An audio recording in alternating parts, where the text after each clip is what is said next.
Hi guys, welcome to my channel and fishing life. Guys, ప్రతి ఒక్కరికి doubt ఏంటి, పండుగప్పలు ఎప్పుడు చూపిస్తారు మనోడు చేపల వేలం పట్లు, అలాగే షార్ట్ వీడియోలో కూడా ఉంటది కదా. సో ఎప్పుడు చేపలు పట్టుకునే ప్రాసెస్ ఫుల్గా మీరైతే చూడలేదు కదా. ఇప్పుడైతే క్లియర్గా చూపిస్తాను. నార్మల్గా ఇప్పుడు ఏంటంటే చేపలు అనేవి దొరకట్లేదు, చిన్న చిన్న చేపలు అనేవి దొరకట్లేదు. ఈ చిన్న చిన్న చేపలు ఎందుకు వాడతారు అనేది నేను క్లియర్గా చెప్తాను. నెక్స్ట్ ఫస్ట్ ఏంటంటే ప్రజెంట్ వాడేది చెరువులో పెంచుతారు కదా, వనమిరియా. సో అది ఒక్కొక్కటి 4 రూపీస్కి కొనుక్కుని పండుగప్పల వేటకైతే వెళ్తున్నారు. ప్రజెంట్ ఒక 3,000 ఖర్చు పెట్టి, మళ్ళీ డీజిల్ ఒక 1000 రూపాయలు పెట్టి 4,000 అలా విధంగా ఖర్చు పెట్టి వేటకు వెళ్తున్నారు. వేట అనేది సరిగ్గా అవ్వట్లే, చేపలు ఎక్కువ పడట్లేదు. సో చూడండి, 4,000 3,000 ప్రతి వేటకి ఎలా ఖర్చు అవుతుంది కదా. సో మా అన్న ఏం చెప్పాడంటే, ఇంక ఇలా కాదు, ఎలా సెట్ అవ్వదు, మనకి ఎక్కువ అవుతుంది కదా, మహా అయితే డీజిల్ పెట్టుకుని వెళ్దాం, చేపల్ని పట్టుకుందాం అని చెప్పి ఎర్లీ మార్నింగ్ 3 గంటలకు వెళ్ళి ఏంటంటే ఒక ప్లేస్కి అయితే వెళ్ళాం. సో అక్కడ ఏంటంటే చేపల గుంపు వచ్చింది. ఆ చేపల గుంపు కోసం మేమైతే అదే వరుసలు అంటారు కదా. సో అటువంటి వరుసలు వేసి కొన్ని చేపలు అయితే పట్టుకున్నాం. ఇప్పుడు మీకు అదే చూపించాను, చూసారు కదా. పిస్కోల్లో ఆ చేపలను పట్టుకునే వెంటనే మా తెప్పలోనే ఒక ప్లేస్ ఉంటుంది, దాన్ని పిస్కోల్ అంటారు. సో ఆ పిస్కోల్లో ఎప్పటికప్పుడు వాటర్ రిఫ్రెష్ అవుతూ ఆ చేపలు బ్రతకడానికి మాకైతే బాగా యూజ్ అవుతుంది. సో ఈ విధంగా అయితే కనుక చేపలు పట్టుకున్నాం. ఇప్పుడు మా దగ్గర ఉన్న 500 నుంచి 600 కమ్మలు ఉన్నాయి కదా. సో వాటన్నిటిని మేము ఇప్పుడు తోడు కింద పెడతాం. సో పెట్టేటప్పుడు మీకు శాంపుల్ గా కూడా చూపిస్తాను ఏ విధంగా గుచ్చుతాడు. ఆ కమ్ము గుచ్చేటప్పుడు దానికి ముందు చేసే కూడా ఇప్పుడైతే ఈ వీడియోలో మీకు కవర్ అవుతాయి. వీడియో చివరి వరకు చూడండి. ఇప్పుడు మేము వచ్చిన ప్లేస్ అయితే కనుక ఇక్కడ కొంచెం తోడ ఆల్రెడీ పెట్టాం. బట్ మేము వెళ్ళేటప్పటికి ఒక చిన్న పడవ వచ్చి వాళ్ళు వల వేసేసారు ఆల్రెడీ. సో వాళ్ళకి ముందుగానే చెప్తున్నాం, కొంచెం డిస్టెన్స్ మెయింటైన్ చేసుకోండి, తోడ పెట్టాము మేము ఆల్రెడీ, మీ వాళ్ళకి మాకు చిక్కడకూడదని. సో ఇది ప్రాసెస్. పక్కన మీకు ఇంకా పెద్ద పెద్ద కనపడుతుంది కదా షిప్లు, అవి అయితే కనుక ఎవరి కదా మన అంబానీ మా ఉంటాడు కదా, వాడికి సంబంధించిన రిలయన్స్ షిప్లు అన్నీ. సో ఇప్పుడైతే చూడండి, మేము వెళ్ళే ప్లేస్కి ముందే మా అన్నయ్య అన్ని రెడీ చేసుకుంటున్నాడు. ఏంటి, ప్రీవియస్ గా జరిగిన వేటలో కొన్ని కమ్ములు మేము కొరికి పాడేస్తాం, ఎందుకంటే మంచి మంచి చేపలు పడినప్పుడు ఆ కమ్మిని తప్పించాం. సో ఆ కమ్మితో పాటు కొన్ని వేస్తారు కదా. సో ఆ ప్లేసుల్లో మనం ఇప్పుడు తోడు పెట్టే ముందే ఆ కమ్మిని కట్టాలి. కాబట్టి మా అన్ని ఏం చేస్తున్నారంటే ఇక్కడ కమ్మికి కసింగ్ కడుతున్నాడు. సో మేమైతే కమ్మిని కట్టడం కసింగ్ కట్టడం అంటాం మేము. సో ఆ విధంగా ఏవేవైతే ఎక్కడైతే తెగాయో ముందుగా మార్క్ పెట్టుకుంటారు కదా. సో ఎన్నైతే తెగాయో కౌంట్ పెట్టుకుని పక్కనే ప్రతి కమ్మిని నీట్గా ఏ విధంగా కడుతున్నాడు చూడండి.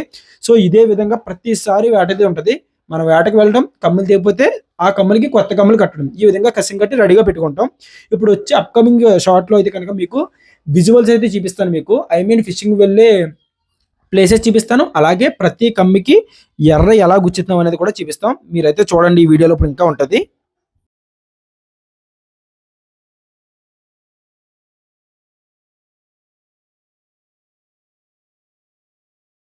గైస్, ఇక్కడైతే చూస్తున్నారు కదా, ఇదైతే కనుక దర్యాలు చెప్పండి. చాలా మందికి ఐడియా ఉంటది. యానంలో ఎవరైతే ఉన్నారో వాళ్ళకి. మా యానం నుంచి దర్యాలు చెప్పకి ఎగ్జాక్ట్ గా నాకు తెలిసి ఒక 8 to 9 కిలోమీటర్స్ ఉండొచ్చు. బయా రోడ్ అయితే కనుక మనం 15 minutes లో కూడా వచ్చేచ్చు. బట్ షిప్ మీద అయితే బాగా లేట్ అవుతుంది, 1/2 hour పైన పడుతుంది. ఎందుకంటే తెలిసిందే, షిప్ మీద జర్నీ బైక్ మీద మనకి చాలా డిస్టెన్స్, అదే లాంగ్ అయితే ఉంటది. సో ఇక్కడ ఏంటంటే ఇది కూడా మన అంబానీ మావదే. ఇది మేమైతే జట్టి అంటాం. ప్రతి జట్టి అంటే రాళ్ళు గుట్లు ఎక్కడ ఉన్న అక్కడ చేపలు అయితే మంచిగా ఉంటాయి. ఇప్పుడు ఈ షార్ట్ వీడియో అయితే మీరు చూడొచ్చు. మా అన్నయ్య అయితే ఏంటంటే స్టార్ట్ చేశాడు. నేనైతే కనుక కొన్ని చేపలు అయితే తీసుకెళ్లి ఆ స్కేర్లు అయితే వేశాను. ప్రతి పిస్కోల్ అంటే కొన్ని బకెట్తో తీసుకెళ్లి దాంట్లో వేశాను. మా అన్నయ్య ఏం చేస్తున్నారంటే ఇక్కడ నార్మల్గా ఒక 2 కిలోమీటర్ వరకు తోడైతే ఉంటది. ఆ చిన్న పక్కన ధర్మాకుల్ షీట్కి అయితే మీకు కమ్ములు కనబడుతుంది అలాగా. సో ప్రతి కమ్మి అయితే కనుక మనోడు 4 బార్లు అయితే డిస్టెన్స్ మెయింటైన్ చేస్తారు ప్రతి కమ్మికి. ఈ విధంగా ప్రతి చేపనైతే గుచ్చుతాం.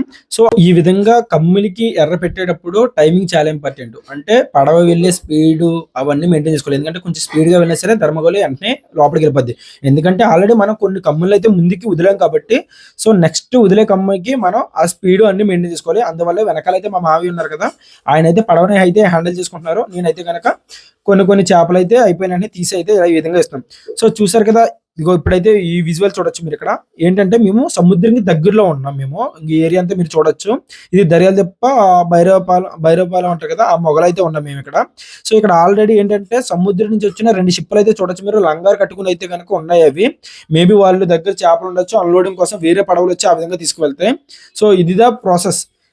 చేపల వేటకు వెళ్ళే ముందే అయితే కనుక మేము అన్ని రెడీ చేసుకుని వెళ్తాం. ఇప్పుడు ప్రజెంట్ అయితే కనుక ప్రతి ఒక్కరు 4 రూపాయలు చెప్పున అయితే కొనుక్కుంటున్నారు. అది బాగా ఎక్స్పెన్సివ్ అది. సో అందువల్ల మేము అయితే చేపలతో అయితే ట్రై చేసాం. మాకైతే కొన్ని చేపలు అయితే పడ్డాయి. నెక్స్ట్ అప్కమింగ్ వీడియోలో అయితే కనుక ఫుల్గా చేపలు పట్టుకునేది కూడా అయితే పెడతాను. ఓకే గైస్, వీడియో నచ్చితే లైక్ చేయండి గైస్. మరికొన్ని ఇంట్రెస్టింగ్ వీడియోస్ కోసం మన ఛానల్ సబ్స్క్రైబ్ చేయడం మాత్రం మర్చిపోకండి. Thank you so much for watching guys.